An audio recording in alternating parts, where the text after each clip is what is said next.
2 Crônicas, capítulo 13.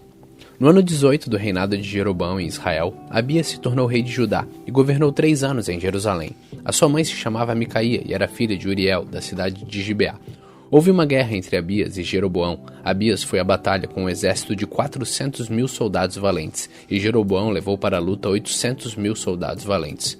Abias sumiu ao monte Zemarim, na região montanhosa de Efraim, e do alto do monte gritou para Jeroboão e seus soldados: Escutem, será que vocês não sabem que o Senhor, o Deus de Israel, fez uma aliança eterna com Davi, prometendo que ele e os seus filhos sempre seriam os reis de Israel? Mas Jeroboão, filho de Nebate, servidor de Salomão, filho de Davi, se revoltou contra o seu rei. E uns homens maus e vadios se juntaram a Jeroboão, e eles desafiaram Roboão, filho de Salomão. Roboão era jovem e tímido, e não pôde resistir. Vocês são um exército enorme e têm os touros de ouro que Jeroboão fez para serem seus deuses. Pensam que por causa disso vocês podem ir contra o poder que o Senhor Deus deu aos descendentes do rei Davi? Vocês expulsaram os sacerdotes de Deus e os descendentes de Arão, e os levitas, e escolheram seus próprios sacerdotes, como povos pagãos fazem. Qualquer um que aparece com um touro ou 7 carneiros pode se tornar sacerdote de deuses falsos. Quanto a nós, o Senhor é o nosso Deus, e nunca o rejeitamos. Os nossos sacerdotes são descendentes de Arão. Eles servem a Deus e são ajudados pelos levitas. Todos os dias de manhã e à tarde, eles apresentam a Deus sacrifícios que são completamente queimados, oferecem incenso cheiroso, colocam os pães sagrados na mesa pura e à tardinha acendem as lamparinas do candelabro de ouro. Pois nós obedecemos às leis do Senhor nosso Deus, mas vocês o rejeitaram. Deus está conosco e vai à nossa frente, e os seus sacerdotes estão prontos para tocar as cornetas, a fim de começar a batalha. Povo de Israel, não lutem contra o Senhor, o Deus dos seus antepassados. Vocês não podem vencer. Mas Jeroboão tinha mandado parte do seu exército ficar atrás dos soldados de Abias, e o resto ficou na frente deles. Quando os soldados de Abias olharam para trás e viram que estavam cercados pelos soldados de Jeroboão, gritaram a Deus pedindo socorro. Os sacerdotes tocaram as cornetas, os soldados de Abias gritaram e Deus derrotou Jeroboão e o seu exército diante de Abias e o seu exército. Os soldados de Israel fugiram dos de Judá, pois Deus lhe deu a vitória. 500.000 soldados de Israel foram mortos por Abias e os seus soldados. Foi uma matança enorme. Assim os soldados de Israel foram derrotados e os de Judá venceram, pois confiaram no Senhor, o Deus dos seus antepassados. Abias perseguiu Jeroboão e o resto do seu exército e conquistou as cidades de Betel, Gesana e Efron e os povoados que ficavam perto delas. Durante o reinado de Abias, Jeroboão nunca voltou a governar. Finalmente a ira de Deus atingiu Jeroboão e ele morreu. Abias foi ficando cada vez mais poderoso, e ele casou com 14 mulheres, e foi pai de 22 filhos e 16 filhas. O resto da história de Abias e tudo o que ele fez e disse está escrito na história do profeta Ido.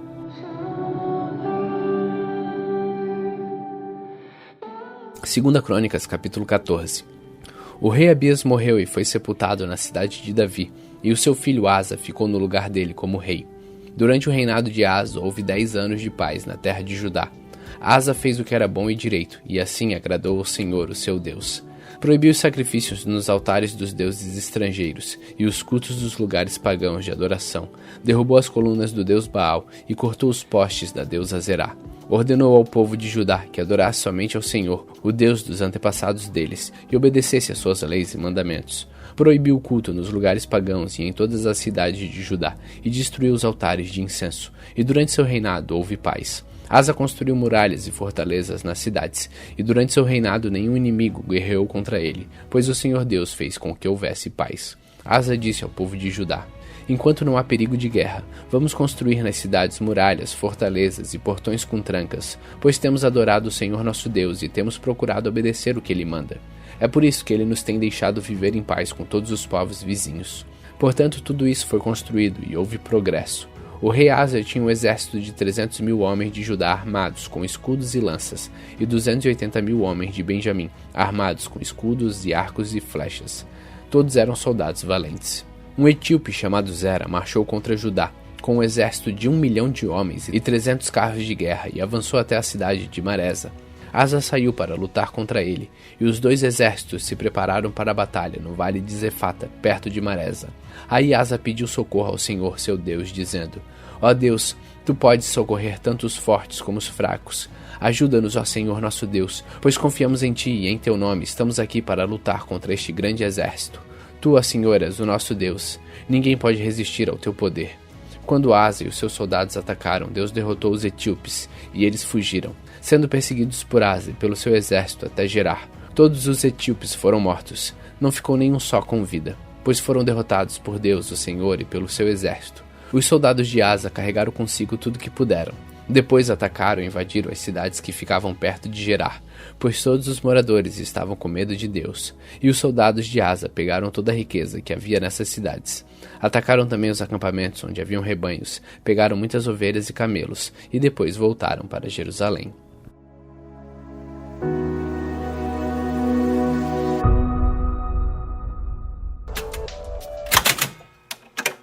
Salmos capítulo 13.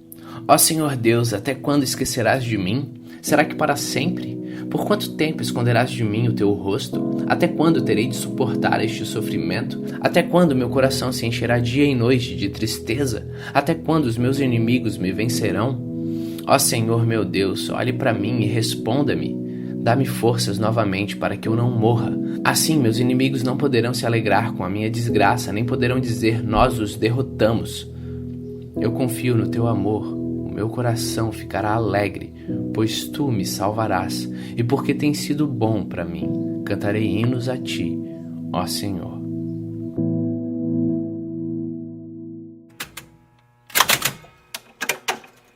Mateus capítulo 21. Quando Jesus e os discípulos estavam chegando a Jerusalém, pararam no povoado de Betfagé, que fica perto do Monte das Oliveiras. Dali, Jesus enviou 2 discípulos na frente, com a seguinte ordem: vá até o povoado que fica ali adiante, e logo que vocês entrarem lá, encontrarão uma jumenta presa e um jumentinho com ela. Desamarrem os 2 e os tragam aqui. Se alguém falar alguma coisa, digam que o mestre precisa deles. Assim deixarão vocês trazerem logo os animais. Isso aconteceu para se cumprir o que o profeta tinha dito. Digam ao povo de Jerusalém, agora o seu rei está chegando. Ele é humilde e está montado num jumento e num jumentinho, filho de jumenta. Então os discípulos foram e fizeram o que Jesus havia mandado. Levaram a jumenta e o jumentinho, jogaram as suas capas sobre eles, e Jesus montou. Da grande multidão que ia com eles, alguns estendiam as suas capas no chão e outros espalhavam no chão ramos que tinham cortado das árvores. Tanto os que iam à frente como os que vinham atrás começaram a gritar: Hosana ao filho de Davi, que Deus abençoe aquele que vem em nome do Senhor. Hosana a Deus nas alturas do céu. Quando Jesus entrou em Jerusalém, toda a cidade ficou agitada e o povo perguntava: quem é ele? A multidão respondia: este é o profeta Jesus de Nazaré da Galileia. Jesus entrou no pátio do templo e expulsou todos os que compravam e vendiam naquele lugar. Derrubou as mesas dos que trocavam dinheiro e as cadeiras dos que vendiam pombas. E ele lhes disse: nas escrituras sagradas está escrito que Deus disse o seguinte: a minha casa será chamada de casa de oração, e vocês a transformaram no esconderijo de ladrões. Cegos e coxos iam encontrar Jesus no pátio do templo e eles os curavam.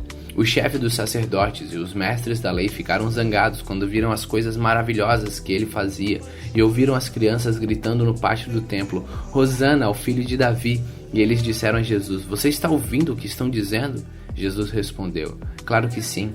Será que vocês nunca leram a passagem das escrituras sagradas que diz: Deus ensinou as crianças e as criancinhas a ofereceram o louvor perfeito?